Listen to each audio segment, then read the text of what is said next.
ओम श्री गुरुदेवाय नम। आज्ञा गत एपिसोड आपको कहली जो प्रलय आसूची से प्रलय कौन केमती संसार भितर ये मनुष्य समाज ताको भोगुची से विषय से कहते पूर्व ए बंध को कहीं संभाली पारे जे नाही केवल शिव जोग साधी कर तपस्या सिद्धि पतिथि प्रकृति की धरी मूलिया पड़े सम करी जो 25 प्रकृति 5 मन 25 प्रकृति अच्छी ताकू संभाली किए ना स्वयं शिव ताकू साधी की सी आस्ते आस्ते आस्ते आस्ते जोग साधी से जोगर बल सी रही पारे कौन केमती रही से करवा देखा आम टे से कौन आलोचना कर कौन कहते 10 इंद्रियों को घेन बंध बाधिले जतन षड़ रिपु को आनंदे षड़ कोदाल कर स्थिर आज्ञा मुझे जो षड़ रिपु विषय कही लोभ मोह काम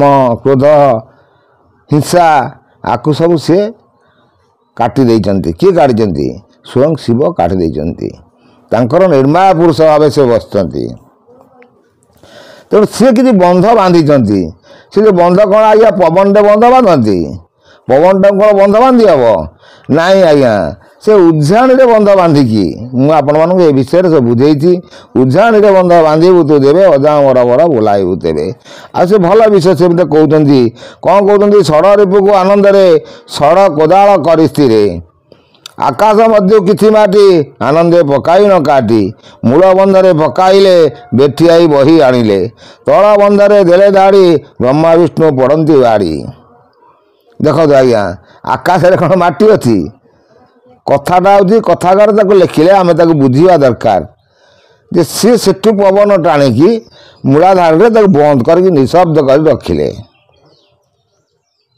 से जो पवन जो बांधार शक्ति ताकू अपयोग विनियोग कर शक्ति से शक्ति रे किना आस्ते आस्ते आस्ते आस्ते शरीरटा से रखिले कौन से करें तहु वायु गुणरू माटी काढ़ आनिले पाछोटी बेठियाई आनी न रही तापर पकाइले नहीं चेतना पिटना को धरी बुद्धि मुद्गर आदि करी पिटंती ब्रह्मा हरिहर समस्ते होई तर तर देखो आज्ञा मुझे कही चेतना चेतना कौन आज्ञा से हूँ ज्ञान आ से हूँ मन आ से हूँ ब्रह्म से गोटे स्वरूप ताकू चिन्ह पाइले आस्ते आस्ते से बंध माटी करी धीरे धीरे धीरे धीरे पवन को उठेकी रखुन जो प्रलय आसूची जो प्रलय शरीर उपर जो प्रतिभाव पड़ुची से समयटा को सी बंधन करुँचे से कौन कहते केमिति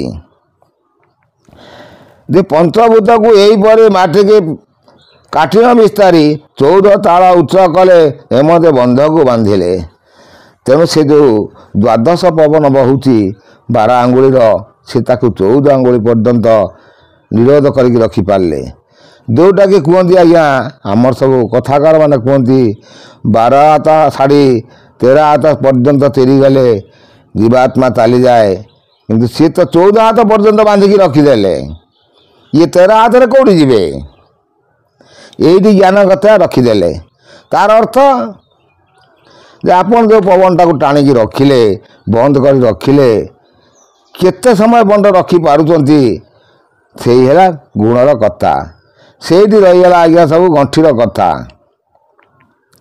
तार पराभाव से 13 आंगुली की 14 आंगुली पर्यंत से बंध बांधिकी रखिबारु से अजामर बर बोलाइकी बसिले ये बड़ गहनर कथा भल कथा से कौन कहते बंध को बांधिले षड़ स्थान उगाड़ बोली न जतने गुह मध्य बंध देले गण पथिकी जगाइले भल कथा से कहते आज्ञा देखु प्रथम मूलाधार तत्व मुझे गणपति देवता बही ताकू से जगेले सी पवन को रुद्ध करके चले तू ये जगी था कि ब्रह्मांड देखुं आज्ञा शरीर जहाँ बुझ ब्रह्मांड ताही बुझ इंद्री मध्य एक काल तय गंठी तत काल सबुथे आज्ञा से गोटे गोटे गंठी पकई रखुंट से हूँ बड़ सब ज्ञानर कथा से गंठी पकईवाटा से हूँ आज्ञा रखा कथा कारण आपण रेचक पूरक कुंभ करना से रखुंट आपण पूरक कले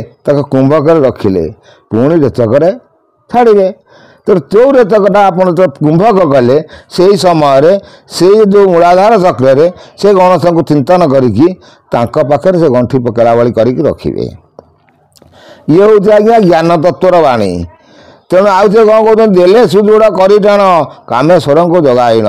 ତାପରେ ଦ୍ୱିତୀୟ ଚକ୍ର ଯେତେବେଳେ ଆସିଲେ କାମେଶ୍ୱର ବା ଲିଙ୍ଗ ଚକ୍ର ମୁଁ ଆପଣମାନଙ୍କୁ ବୁଝେଇଛି। ସେ ଲିଙ୍ଗ ଚକ୍ରରେ ସେ ଆଉ ଗୋଟେ ଗଣ୍ଠି ସେଠି ପୁଣି ପକାଇକି ରଖିଲେ। ତଉଁ ନାଭି ସ୍ଥାନରେ ନେଇ ଦୃଢ଼ରେ ଏକ ଗଣ୍ଠି ଦେଇ ବନ୍ଧକୁ ବାନ୍ଧିଲେ ଯତନେ ବ୍ରହ୍ମାଙ୍କୁ ଜଗାଇଲେ ସେ ସ୍ଥାନେ। ତେଣୁ ନାଭିମଣ୍ଡଳରେ ଆଣିକି ତାଙ୍କୁ ସେ ବି ବ୍ରହ୍ମାଙ୍କୁ ବସେଇକି ରଖିଲେ। ତଉଁ ହୃଦୟରେ ଗଣ୍ଠି ଦେଲେ ବନ୍ଧଇ ନିର୍ବନ୍ଧେ ବାନ୍ଧିଲେ ଜଗନ୍ନାଥଙ୍କୁ ରଖାଇଲେ ସେ ସ୍ଥାନ ଜଗତ ବୋଇଲେ। ଦେଖନ୍ତୁ ସେ ବ୍ରହ୍ମପୁରୁଷ ମୁଁ ଆପଣମାନଙ୍କୁ କହିଛି ବ୍ରହ୍ମ ହେଉଛି ସିଏ ହେଉଛି ସଚରାଚର ଜଗତର କର୍ତ୍ତା। ସେ ହେଉଛି ଆତ୍ମା, ପରମାତ୍ମାର ଅଂଶ ବିଶେଷ। ସିଏ ଜଗନ୍ନାଥଙ୍କୁ ହୃଦୟ କଣ୍ଠରେ ବସେଇକି ତାଙ୍କୁ କହିଲେ ତମେ ଏ ସ୍ଥାନରେ ଜଗ। ତଉ କଣ୍ଠରେ ଗଣ୍ଠି ଏକ ବାନ୍ଧିଲେ କରି ସୁବିବେକ ବନ୍ଧଇ ବାନ୍ଧିଲେ କଠରେ ଶିବଙ୍କୁ ଜଗାଇଲେ ସେ ସ୍ଥାନେ।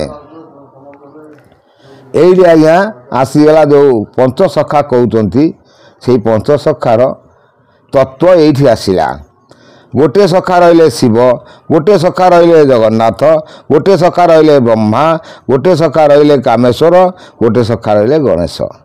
ଏଇଠି ଆଜ୍ଞା ପଞ୍ଚସଖା। ଯେ ନିରାକାର ବିଷ୍ଣୁଙ୍କର ଏମାନେ ହେଲେ ସଖା ସଦୃଶ। ସେ ଶରୀରରେ ଖେଳ କରୁଛନ୍ତି, ବ୍ରହ୍ମାଣ୍ଡରେ ଖେଳ କରୁଛନ୍ତି, ପିଣ୍ଡରେ ଖେଳ କରୁଛନ୍ତି। ଆକୁ ବୁଝିବାଟା ଦରକାର କ'ଣ ଆଜ୍ଞା ଘଟଣା। ତେଣୁ ସେ କ'ଣ କହୁଛନ୍ତି ଯେ ଜଗନ୍ନାଥଙ୍କୁ ରଖାଇଲେ ଏ ସ୍ଥାନେ ଜଗତ ବୋଇଲେ।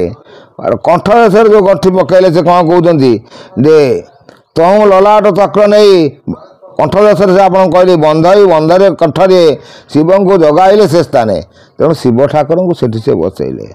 ଆଉ ତାପରେ କ'ଣ କହୁଛନ୍ତି ନା ତହୁଁ ଲଲାଟ ଚକ୍ର ନେଇ ବନ୍ଧକ ବାନ୍ଧିଲେ ଚିତୋଇ ସେ ବନ୍ଧ ନାମ ଶୁଣ ତୁହି ମେରୁ ବୋଲୁଣ ତାକୁ କହି।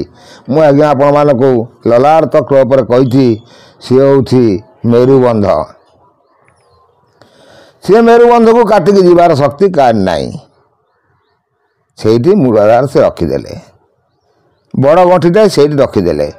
ଆଉ ଆଗକୁ କ'ଣ କହିବା ନେକ୍ସଟ ଏପିସୋଡ଼ରେ ମୁଁ ଆପଣମାନଙ୍କୁ ବୁଝେଇଦେବି। ଏତେ କରୁଛି ଆଜ୍ଞା, କୋଟି କୋଟି ନମସ୍କାର।